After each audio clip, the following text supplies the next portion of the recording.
Okay, we're back here today. We have a triangle. Let's see what we've got going on here.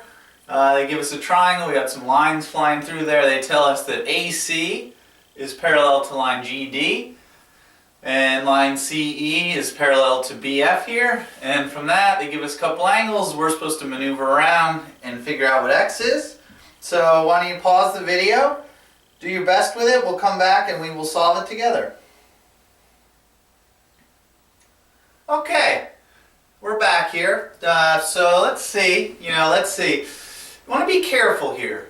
You don't. Two mistakes you see fairly often here is people look at the picture and they feel like they have to hit the home run right off the bat. They'll look at it and they'll say, okay, well, if that's 108, isn't there some rule that says that's 108?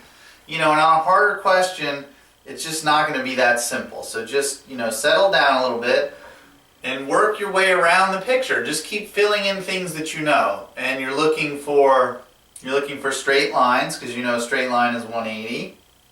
You're looking for triangles, because obviously the three angles of a triangle add to 180. You're looking for like vertical angles, because those are equal. And when they tell you lines are parallel, we're just looking for parallel line rules. And just a quick refresher. Right? The two lines are parallel, a line that goes through. If this were, say, 100, this one is corresponding, that's 100, right? This would be 80, this is 100, this is 80, this is 80, that's 100, and that's 80. So there's your template that you can go off. These tests like to see if you know that the two angles inside the parallel lines here, they're inside the lines, will always add to 180. They like to test to see if you can recognize those, like the 100 and the 100, those are corresponding.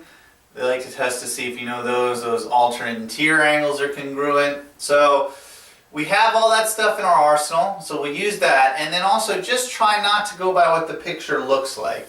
If you look at this, sometimes kids will just put a box up there at angle C, say it's 90. I don't think you want to do that. Let's not assume stuff. And if they point out lines are parallel, that should tell us we're probably going to have to use these rules somehow. So we're just going to take our time and work our way through. So let's see what we know. We know we have 108 up here.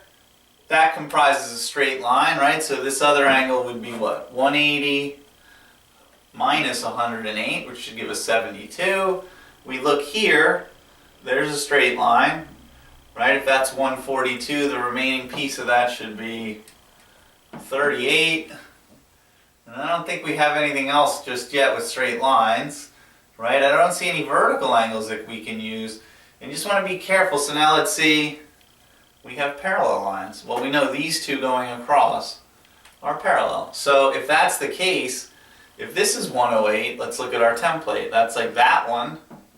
This one would be the same. So this one and this one, right, should be corresponding. And if you want to fill the rest of that in, once you get one of them, you fill the rest in, right? This is 108, that's 72, that's 72.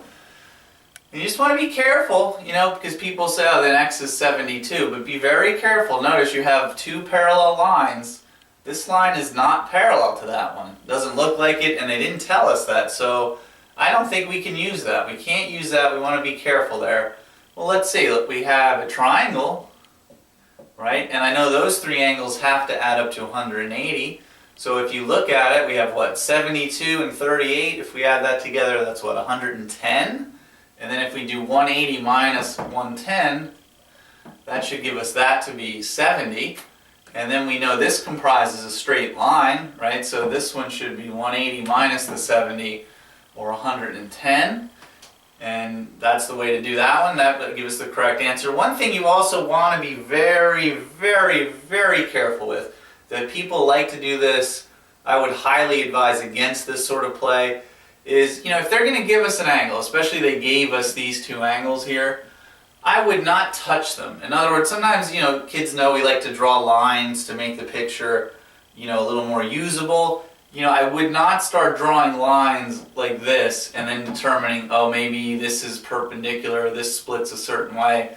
If they give you the angle, I would just leave the angle as is and try to find some other way about it. But there you go, 110.